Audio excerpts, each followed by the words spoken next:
सध्या राज्याचं आणि देशाचं लक्ष सुप्रीम कोर्टातल्या एका सुनावणीकडे लागलंय. ती सुनावणी म्हणजे शिवसेना पक्ष चिन्हाची. अंतिम टप्प्यात असलेल्या या सुनावणीची पुढची तारीख याच आठवड्यात असण्याची शक्यता आहे. पण ही सुनावणी सुरू असतानाच आता शिवसेनेच्या बाबतीत आणखी एक सुनावणी सुप्रीम कोर्टात सुरू झाली आहे. पण याचा संबंध धनुष्यबाण चिन्हाशी नसून मशाल चिन्हावर निवडून आलेल्या ठाकरेंच्या खासदारांशी आहे. ठाकरेंच्या 6 खासदारांनी एकनाथ शिंदेंच्या शिवसेनेत प्रवेश केला.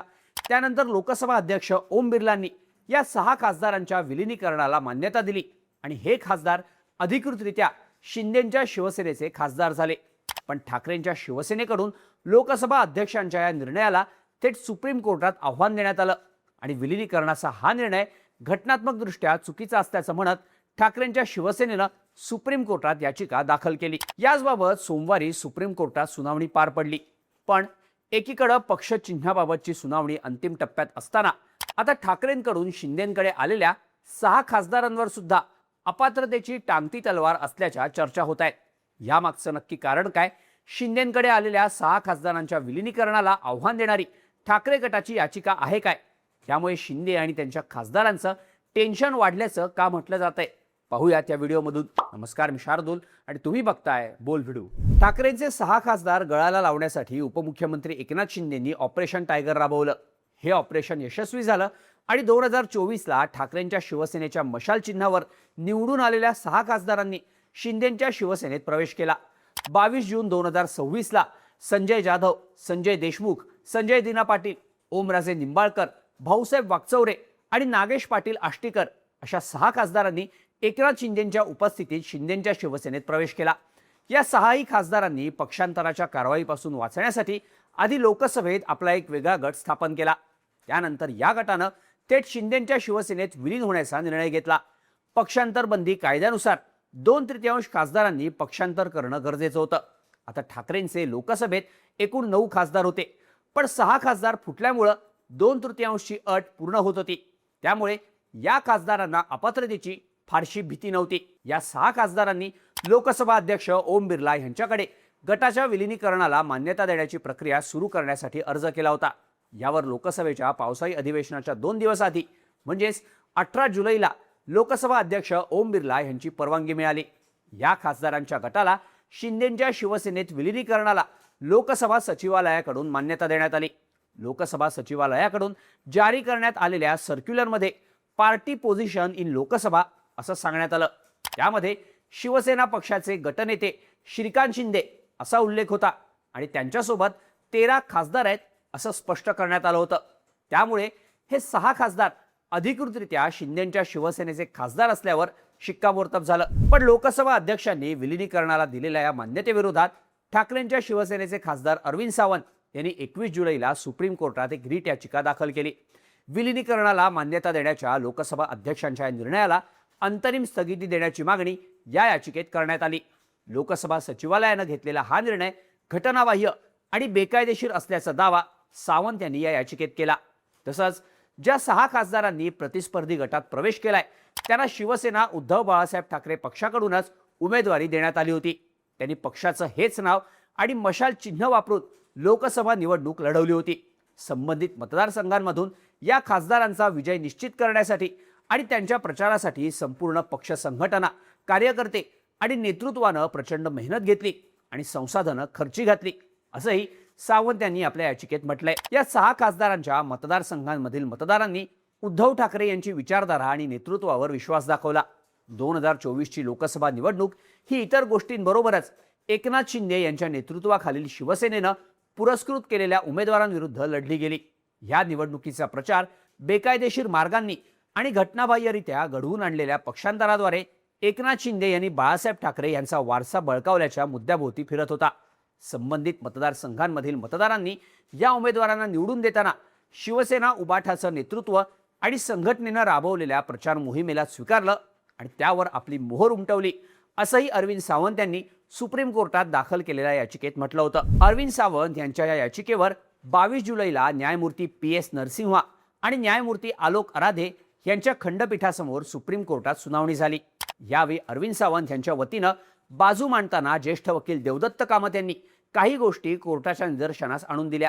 लोकसभा अध्यक्षांकडे या 6 खासदारांच्या अपात्रतेबाबत कोणतीही याचिका प्रलंबित नाही.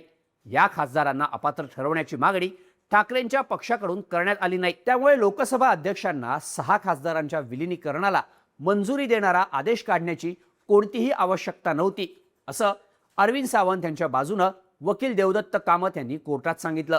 लोकसभा अध्यक्षांच्या या निर्णयाला अंतरिम स्थगिती देण्याची मागणी करताना कामत यांनी असा युक्तिवाद केला की विलिनीकरणाच्या आदेशावर विधानसभा अध्यक्षांऐवजी एका सहसचिवाची स्वाक्षरी होती. कामत म्हणाले की हे प्रकरण घटनात्मक नैतिकता आणि औचित्याशी संबंधित महत्त्वाचा प्रश्न उपस्थित करतं आणि संसदीय लोकशाहीच्या मूळ गाभ्याशी निगडित आहे. हे सर्व काही फक्त संसदेच्या अधिवेशनाच्या पार्श्वभूमीवर घडवून आणलं गेलं होतं, असा युक्तिवाद कामत यांनी यावेळी कोर्टात केला. संविधानाचे रक्षक म्हणून आपली भूमिका बजावत कोर्टाने हे लोकसभा अध्यक्षांचं आक्षेपार्ह परिपत्रक रद्द करण्याचे प्रभावी आदेश द्यावेत. तसंच विरोधी पक्षांशी हातमिळवणी करून लोकशाही चौकटीला कमकुवत करण्याच्या खासदारांच्या प्रयत्नांना निष्फळ ठरवावं, अशी विनंती या याचिकेद्वारे कोर्टाला करण्यात आली. यावेळी सुप्रीम कोर्टाच्या खंडपीठानं लोकसभा अध्यक्षांच्या आदेशावर अंतरिम स्थगिती द्यायला नकार दिला. पण या प्रकरणाची पुढची सुनावणी 2 आठवड्यांनी घेण्याचं ठरवलं. तसंच यावेळी खंडपीठानं लोकसभा अध्यक्ष ओम बिर्लांना तसंच लोकसभा सचिवालयाला नोटीस बजावून याबाबत उत्तर मागितलं. याच प्रकरणाची पुढची सुनावणी 10 ऑगस्टला पार पडली. यावेळी शिंदेंच्या बाजूने ज्येष्ठ वकील नीरज किशन कौल आणि सिद्धार्थ भटनागर यांनी बाजू मांडली, तर ठाकरेंच्या वतीनं बाजू मांडताना ज्येष्ठ वकील कपिल सिब्बल यांनी अंतरिम दिलासा मिळण्याची तातडीची गरज असल्याचं कोर्टाला सांगितलं. सिब्बल यांनी असा युक्तिवाद केला की खासदारांविरुद्ध अपात्रतेची कोणतीही याचिका दाखल झालेली नसताना विलिनीकरणाला मंजुरी देणारा आदेश काढण्याचा अधिकार अध्यक्षांना नाही. संविधानाच्या 10व्या अनुसूची अंतर्गत पक्षांतर बंदी विरोधात दाखल झालेला अर्ज फेटाळण्याच्या बाबतीतच अध्यक्ष विलिनीकरणाला मंजुरी देणारा आदेश देऊ शकतात. सर्वोच्च न्यायालयाच्या निकालानुसार हे स्पष्ट झालंय की अध्यक्ष फक्त अपात्रतेच्या अर्जावरच्या सुनावणी दरम्यानच 10व्या अनुसूचीच्या परिच्छेद 4 अन्वये निर्णय घेऊ शकतात. पण त्यांना खासदारांच्या विलिनीकरणाला मान्यता देण्याचे कोणतेही अमर्याद अधिकार नाहीत, असं सिब्बल यांनी कोर्टाला सांगितलं. तसंच लोकसभा अध्यक्षांनी उबाठा गटाला आपली बाजू मांडण्याची कोणतीही संधीच दिली नाही, असंही सिब्बल यावेळी म्हणाले. या सुनावणीवेळी लोकसभा अध्यक्ष आणि लोकसभा सचिवालयाचे सहसचिव यांच्या वतीने कोणीही उपस्थित राहिलं नव्हतं. तसंच त्यांच्याकडून नोटिशीला उत्तरही देण्यात आलेलं नाही. याकडेही सिब्बल यांनी कोर्टाचं लक्ष वेधलं. यानंतर कोर्टाच्या खंडपीठानं या प्रकरणाची सुनावणी 2 आठवड्यांनी पुढे ढकलली. अंतरिम दिलासा देण्याबाबत निर्णय घेण्यापूर्वी प्रतिवादींना आपली बाजू मांडण्यासाठी वेळ दिला जाईल, असं खंडपीठानं स्पष्ट केलं. आता सिब्बल यांनी 10व्या अनुसूचीतील ज्या परिच्छेद 4चा उल्लेख केला त्यात नेमकी तरतूद काय आहे ते बघूयात. या परिच्छेदातील तरतुदीनुसार जेव्हा एखाद्या पक्षाच्या विधिमंडळ पक्षातील किमान 2/3 सदस्यांनी विलिनीकरणाला सहमती दिलेली असेल तेव्हाच एखाद्या सदस्याच्या मूळ राजकीय पक्षाचं विलिनीकरण झालंय असं मानलं जाईल, अशी त्यात तरतूद आहे. पण या 6 खासदारांनी परस्पर विलिनीकरण केलं आणि त्याला लोकसभा अध्यक्षांनी मान्यता दिली, यावर ठाकरे गटाकडून आता आक्षेप घेण्यात आलाय. तसंच पक्षांतर बंदीबाबत अपात्रतेचा निर्णय घेण्याचा अधिकार जरी लोकसभा अध्यक्षांना असला तरीही तो अंतिम नाही, त्याला न्यायालयात आव्हान देता येतं.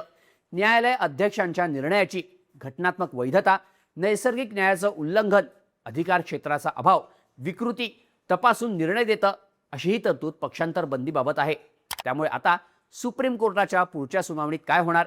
अपात्रतेबाबत ठाकरेंच्या शिवसेनेकडून अध्यक्षांकडे कोणतीही तक्रार आलेली नसताना लोकसभा अध्यक्षांनी 6 खासदारांच्या परस्पर विलिनीकरणाला दिलेली मान्यता, हा निर्णय कोर्ट अवैध ठरवणार का? आणि तसं झालं तर ठाकरेंकडून शिंदेंकडे आलेले ते 6 खासदार अपात्र ठरणार का? हे पाहणं महत्त्वाचं असणार आहे. तुम्हाला ठाकरेंच्या या नवीन याचिकेबद्दल काय वाटतं? शिवसेना पक्षचिन्हाप्रमाणेच या प्रकरणाचा निकाल सुद्धा कोणाच्या बाजूने लागणार? याबद्दलच्या तुमच्या प्रतिक्रिया कमेंट करून नक्की सांगा आणि अशाच माहितीपूर्ण व्हिडिओजसाठी बोल व्हिडिओच्या YouTube चॅनलला सबस्क्राईब करायला विसरू नका.